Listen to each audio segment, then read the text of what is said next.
Sarangangoni rai tiko mengori ni sa rai tiko na nonda bulang indo kai ka kirosa vital no te ki koe tiko ani ke tu pena ngona mai tiko bukina nonda programa ne kavini kua siti veni ratora la do venga ravitiko na toso ni ngona na be kavini buke lulu kasando lebu sare ravaka mure tiko mai lebu ravaka taronga tiko mai lebu sare na kai ravaka ritaka tiko mai na non ratali taka tiko na toso ni ngona na nonda programa bakaro tiko na be kavini buke lulu. Ngonda sana vakambula sarmandeani ve siti veni ratura la na dauni venga ravitiko ani do vakarota tiko na tosini ngauna na vea kavi ni vuke lulu ni bula vinaka ratura la. Ni bula vinaka tau. Totoka.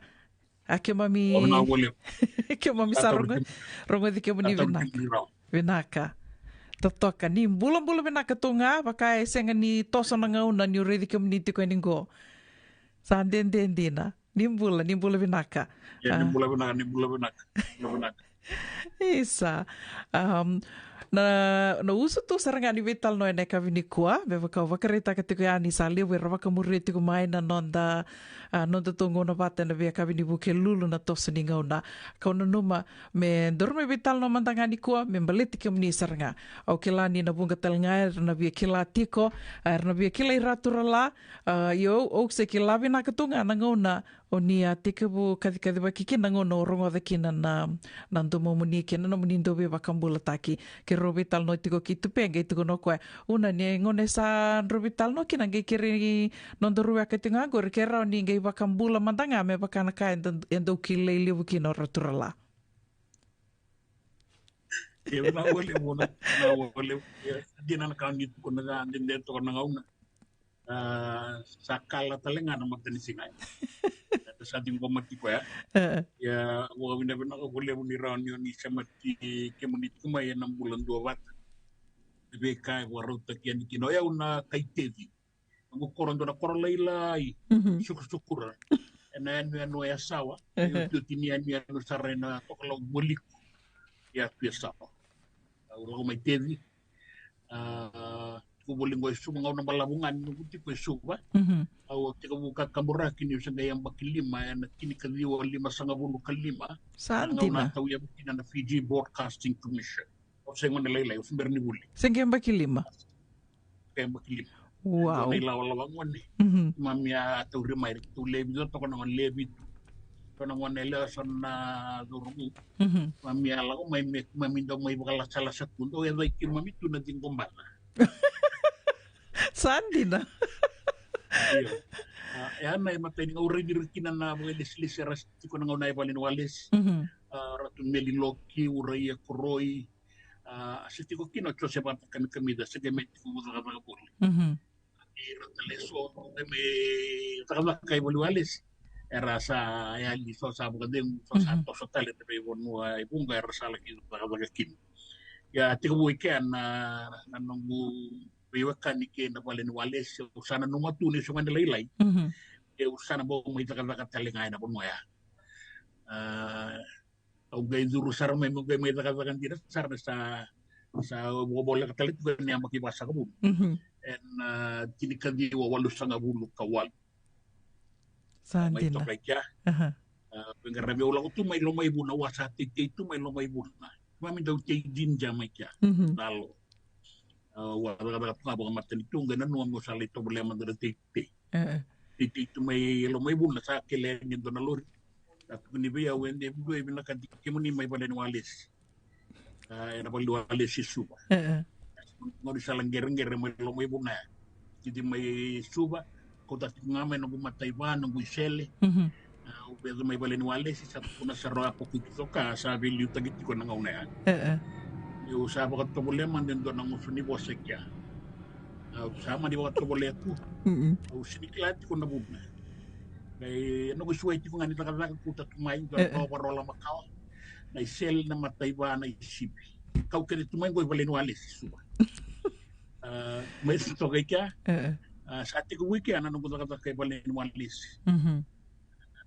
Na balin walis na FBC na nga siya ko yung doon na balin walis. Arungo di Bolivia na ngauna ya.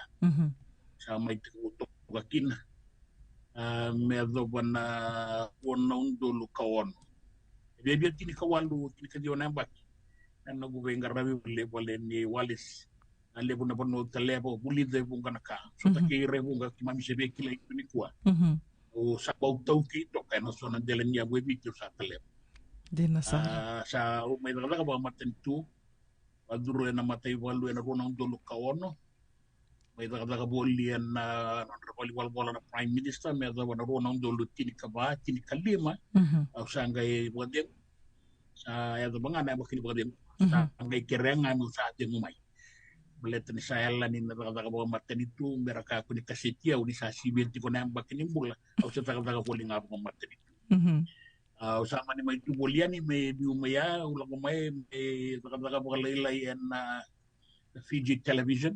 Ubi teman bali wali so lewat ngani kena matam bosetak board of directors. Sa bina kaya na ngau na balab ni kaya may bali ni walis. Semat yau tu kena lo mani juan ngau na balab urus ngabulu betul-betul nempak. Terus ang kami so talingo. Totoka wakoti. Ovia kuti ke dorle stalemada na mateningo na nile ekadivi ki umni talani ki na apuku ki doka ni sama ni liva ka towli ki umni beka i otia sanga idha beka evi ki umni muni sa tika bu sarangana no muni kadi baki na gunea Sa puna saranga ko mo sa ni takain do na beba tukina na belela ti do kada meu sati ka buika boto mandana mateni pulau na do kene ibarau duru go ene na bulan na buli na baka na buli na miskin ni na buli na baka ka kambura ke buli na tele na bosa bo bit ulau na to ka sama ni saini ta ka ulau na mandaka kuna bia ko kana no buitete ko maya na ta ka baka tu na ngau balik ni kero bito huta ki kero abuli talenga mi London na ilalango kero sama ni nanu me sa tiku mantanga me bulau no kai madal buka tu nga na ken na be ko sakit ya ni o ti marna warua au sa pakan tita sa sini bulau no marna warua nga au da ka boli kya sa les no ko matay ba no bisito do bi wali ta ka beira do gabir no kuidam pada kapatan bumateban wisi bitu nganggo di kepekan ngau sa basic neke au sa turun bumateban wisi no selu salam tayo no tete malo mai bun yo manisya ni les tali ma zo bon ngona malapsar tangay les sungai kan sa ngande boling au sa lai reda tur na be kaya to kumita ka ya sama ito sa tali na sona tambanan ni bengarap may daga boleh na Fiji Television walewe ni board ni wale ni walis Wanduria FBC TV ko sa tikungo narono dolo tin kandua kero le ruwa saranga kero tnga kero sa lewet ko ni matambo seta sangay mayali wa ni asinga no pata kiyo nga no na ibuke bo kero le ruwa kero to ya butaka saranga na Fiji TV bisa na kanga mami do tatang ratakat puna daga bali no Malaysia me sala kon radio elwal television na bali wali sama ni raon na kina wasa didit kongo totoka bakot ken balbal ngone sa ratuali sitiko kino apa ko kidoka Sesembera yo kiro ole yang bakin dua ngai bali no wali sa gambeto ko ni tutu ratuali si sosomita ki Europe ni senimbulu urang ni wani buk ani ratualis kinoko ya sama nilai to kay no ya wika do banangau na o tibi na bakina kini dio sa ngabulu kalima sangay na nung mesati ko buin do tale na station ni bo ni wales na baletir na itambangon sa lauray ni duatan yan na matagali bakatangin duatan yan na matagali posa duatan yan na ibuki di kakamburaki ranguta bagale po na itambangon sama ni kadibikin na masala ito yung utaka na station yan ni kadio Diyos ang ulo kalima ng Bula FM kasi diditi kong gunikuan tiga muna to kamay kaya ngayon ko ni na turang urong sa tingko ng tuman na bulan dobat matakimbaw ang kayo muli talingayan. Iyo. Ang kaliliw takatalingan na station niya ng Bula FM. Sara dapat ko nang wanen na dagat nga tau yung menangauna. Satu nga ni menta bororong menta sar-sar ni. Totoka wakoti. Ndona kakiro vital no takatiko yana no munindo veva ka andra taki veva ka mula taki. Mbala tau eu mandanga sage tumuda ke mai nanungu do tali takatali tunga na wakaronga na richo. Ndona kaya e senga ni ndo lata na veva taka. E wakadava tuku na veva ali taki ke munia ni o tupe. Kakwa tarin ko mata mendoro rida manda si tuve na katuna no wakasama se nanu matiko ko na nona do veva ka andra taki na ngone ase sa senga. Na numati ko na kenan daw daka. Sa nga nro ni kap. Oi. Iyo. Ando na ba kasama ala ko menangauna ya. Me oyo nangauna ko kini balwalis me un duatan. Me un duatan ni may wir na kena po ila rally ubiyo. Duatan ni wala ni kakambro ko do tabo bo mina na kay ba kiso ka. Do ka be serekia mo baka ba na ka ubiya ka. Dina. Sini bo dia wen do na ibong raw ni do ba. Iliu na bos nga turi mo kiti ko balwalis na bos panta kahit yung ni bos sa bambao na bos sa bugabit panta pagangata ka na dahil na kunga na bos sa rarang sino man ni bos sa bambao char ya ando pagangata gitu nga na bos sa paya in due via azuri bagalay set kadang na ngauna ya sa naturakin na natalibon sa natanggir na talibon ito kaya san ni may buhay dala na kau. Kaya kaya ni buhay kaya taga na bos. Iyo. Ang gaiti ko bakit bos ni sudo ni Bebo Noa. May kimandong may kandab na bakit mula ni Chena ya ba no mulingan no mulang. Kaya lang ito ni may tupes na magalan na naman ito. Wa muy olang wabi de na bos ni sanok kandab. Setibukin na turang na tubukin na una pero Robiadan. Ya Robiadan ni kin na ngoni gorurungo to na no nakakamuraken na bulan 2 ba. O wet ko na rawai ke. Sa lebu sara na ito ke kurong mo na lebu nito ke gorurungo tipo na bulan 2 ba na sa samandang ngo isu. Dina todo ko. Kena lebu ramit ko na ba na okay. Orungo na sereka. May bulan 2 ba. Orang na ikut wala ko may bengor bulan 2 ba. Hey, sasa na station TV. Beba kanga ni apa kerita kan ni atau boleh muni bendua tani na no muni bakar di Vengaravi. O bambo te atal ngana no kitun tabi tiko ni kinan na radio bulan 2 ba San Francisco bendua tani talenga Oi dong mata sabi biya rawat tiko na nakikur. Sabi biya rawat tiko na nakikur. Yanda mo no bagay nga takikin na bosa ni sud. Au batas sekali pun no lakukin. Ula ko na pulau ilo may biti kantabu na sana wa turang ay tulong may nabuli ko ro men buang maduat sa samara lo may biti le lo man ito lo may bonoli. Ana pono kido la ko ko bat mikat ko na kena bosa na kena ibo raw kena kay rakilay tanikin. Merakilan ko ni balen walis. Do biet ko na ko ni bang go beira. Au kilan yo bo ro mo tipo iko. La utabuta kina na kena itabuti na kena ika na nona kau na reka yang balit ko mekila ni o sakile ko ni di boro mo ko gona nona stisit biya baya na kena pakan sa bukali baka kina na bakayan Tutoka o bakayan ra na bi bonno salis ko may usili bakayan ra na bi bonno salis ko mende nanuman ni raw ni la ko era na leba se usabuta dala en do na bosa en balitir iyo na kuno kita nga umala ko pa o baka en ratpia ni bir en nagu katu nga ni buka pinapinak en anon rabing ngarabi na nga unang dula ko ni kinabir ya besar irutuma wati ko magalilay marutuma rin tambala bakanin raki mulai ito magalilay ka o yang berkatunak ka ng barabi kanya na kinasasal kena buat na kakanan din lang yan sa rin na pagkaibat kinataro. Totoka wakoti. Wakala mata na endua na dua tal na station ya tiko budak may na radio Fiji Wakaukana 1099 se da ndona kawaya.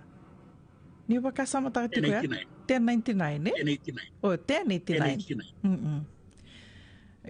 Abida na station ya sa waktu kibali wali sinangauna ya. Sembera kina nabi sa kina mona liba kwa sa baka ngata gitungo.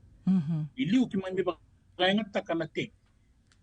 Na sere na itala no makawa na elo sare na kambura kini dito ni do la kuma na pitu na kalok so na kalok. Ya sakato ni Romia.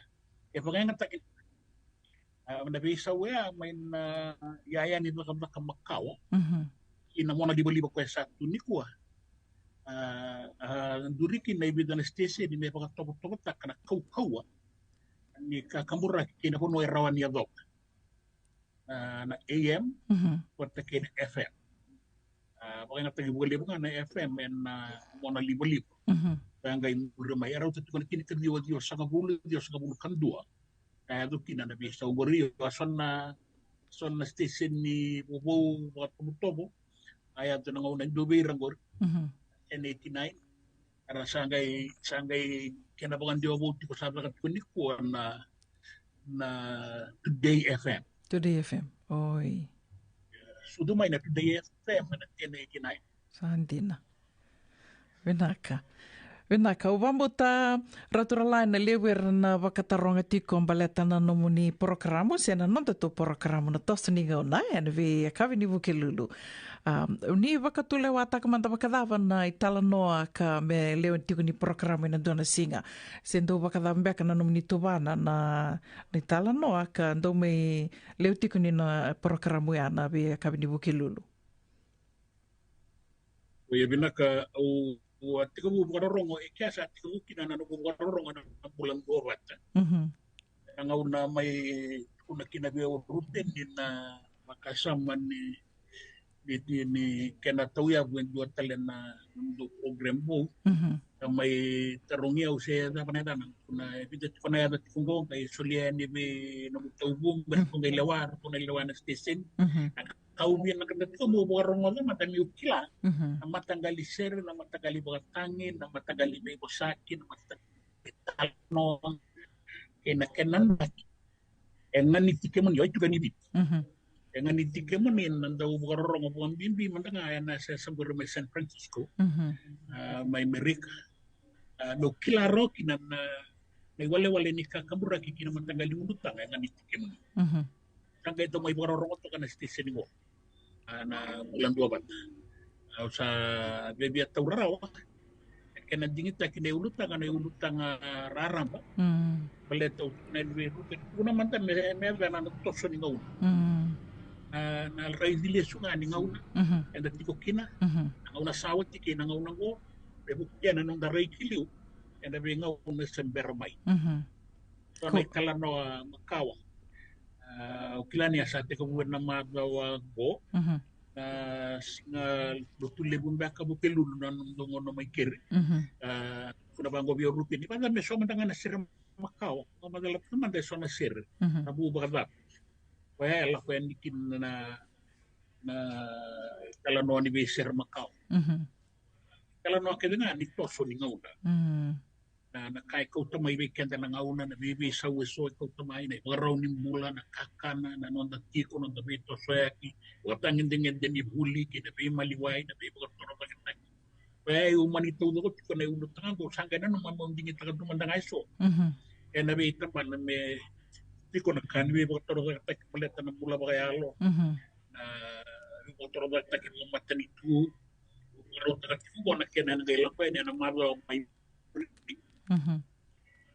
Namado ni yoki namado mai muri maleta na kanga ya kimangito no magat kweni bitini ko mai bagay doryoki nam bosse ni be matalutu wa karisto na konferendi da basot kina kai vital no tagit bisu ba bimbi tiko nam bosse bagat kuranga na da bay ko tume so kini be bagat tito mutakasar turo mandanga so na industri di be kaya do tiko kanangan ni tikemoni ni kemni na wakata me kere bia bat na me dun na ulutan me ka kunin do ti konga ka kuni ka ba maten ti konga ka kuni tu kuma ka ti konga se ka ni mulla ba yalo be sautok pero ni ribuki aki toka me sotabiki na nangangandri di bukarorong mai kiri. Totoka. Gai kai tali kina viau na nomuni mbuta wate tiko mai na programo ni vai anda senga ni kilatu wakamin dutu na nana makilevu. Nana makilevu minda gai warongo de tunda gai warakatu na dhawa na na dhawa mbeka na talno taki na madhao go ando na kai tali mandanga viau wakataki au ko wakamauta ni renando wata tali tunga kina na siama tiko mai ni sanga indo mbiu tiani wango saranga indo taronga tiko mai betal na pano ki mamina roni rongo da kina na talnongo se ne wakaoti ni talnongo ni raturala ya ando na kai tali kina viau ko wakapivina vina kataki ke muni wakale usara ena no muni lama soli no muni soli tiko no muni ngauna o kilani se anga soti ni na rawa tiko na no muni vela ko aki ni laki wakasoku muna tiko mai na itala noa na itukutuku ke na vika ke doya ninga me biuta wata tiko ka me gai singa wuke lulu mai sa to ko sa roni ra rongo de tiko na ndo wakarorongo tiko mai na radio mbulando wata na no muni dhaka na no oro ni kaya na no muni talenti no muni soli merga ni daru we wakamodi taki ni kua ratura lau bia taronga nga na dhava manda na no muni rai memba leta na vanua sa mindambi tiko kinongo na reicho rital no taka manda na reicho mai na au waka sama taka tongo na matai ni singa tuku na kina bia rupeni o kemro no bisa ki ratura la o eu bia didi tali tumba mai na Bula FM bulan 2 sai barua satu kono veo rupeni ndora le bisa ki ratura lao savari de koetu sabango o yo musali sutale senga sarangani ya dova ni wakalelai no wakatanga dinga de satiko kira na turanga gore vai ana nongurai mai na nondo to tiko na studio unone kakamuraki da tau ki la kede ni da bosa tiko e rasenga ni raridi ki anda mai waka me senga soti ni na tarambi tu tona ki la tiungana e tau ni bosa na bosa me dabuti ngo ni sana rede tiko me ngo ni sa visa na richo internet radio ka rauni da kai ni ngo na bonu e sa toso tiko ki na kakamura ki na ngono ngona da madana no muni rai una no mani ndo makana kena go wa bina bina kabi kemuni ena no mani rai ke na no mani ngoma tua mani laki ta kaba mai ndo na matanga ile ta ka ni bengara ko ho ko ki mami ko ibi o terongi rupen e ta po lo mata richo pat ke television to abuli bolela mai Malaysia and ndo na station ni maten tu mai ka na tu na RTM Radio Television Malaysia au ngai radio tiko na kauni ta ka matangalibat matangalibat au sa e ba kurumbuite ke au na nomoni talenti ke na nomoni ngomatua ke na nomoni sasanga moni lai tika buna mai kiren duan station ni me bakana bulan 2 bata sa di tunggo ka warita ko au kurumbuite ko be resto kuma mi shota go isuba merangai dobe tala no mai o kila na sereka o kila na derklan putu ko men singa ka to na mai be ela ko tiko mai en bulan 2 bat la ba ya en station mai San Francisco ona station nen do na marama ni kanda ba saran gori na marama ni bulia ko to ni to ke ni kornia monia to mana nganggur na marama ni bulia na nongo ngone buli ya ningu ile da tiko na tikina ya o wina bina boli kem ni una bina na toso e na iba tangin dengan dini sala ito pa mai kinagor sandu tanisar o wina bina na sasanga warung ada question program warung ada na sere na lewe ni nomuni station ni mesti mami borong kina sa sotabi tiko kina na nei mami ngangandri Ogere na nangon nimba si kamay kinang na radio bulan to bata. So liya talento ng dingin-dingi. Pero ang station ni mga bitir yung nangangoy bit. O ira may mga bitir nakatagatik ko na bulan to bata ike. O ira mga mga talit nga na station ni radio video one, station ni Alamatua na bulan. Bata kinabiti. Ira mga rongot yukin. Ira mga rongot yukin. Ira mga talit nga may na station ni bo. Kini bali biro na kasi biro na kasi kung nabi kara takaba kabuka romo ya patakin na radio ulang dua bata bakangan yon iti ko ibit kangan yon iti ko ibit no nila ibu ngatakan no ni manggosa na no ni kila kena titongo ni nomoni taka na bika yang balitan na station berarti sa tinrora sa tinrora so sarre de twani ngona kenan rendre uri telakin na kau ni nomoni tatanga nomoni sasang mon ni wabot kana taken do na patandrongo sa ba bin na boli bikimani Vinaka wakalevu nangu eso rando tarongi au nungu waka vinaka e lako tunga ni wa tau yabu mai ke na so na yada rongo levu ni nda waka samataka ni nda vital no taka na Rachel Maiviti na yada me wakata ki wame wangani ni seru wangani kalo sitiveni ratura la uli salu mera loma Bengai senga wakadawa ni rao ni mai tau wako na vengaravi na radio mbulan do vata ni tau yabu mai vai na wakasama na talendi sa budini vinaka mai. Koe a ke waka menge mai kakasuru toka na radio mbulan do vata o sa lasu. Ia ngana kauro ni tukuna. Vinaka vali. O ki mami ke joni ita mutet kongore o ame. Sinimbulu, toka, uli salu, era loma. O ki mami ke tengori. E umani bata kede. E nandua na ikouko, wendua na yololo. Na yololo ya kumuni.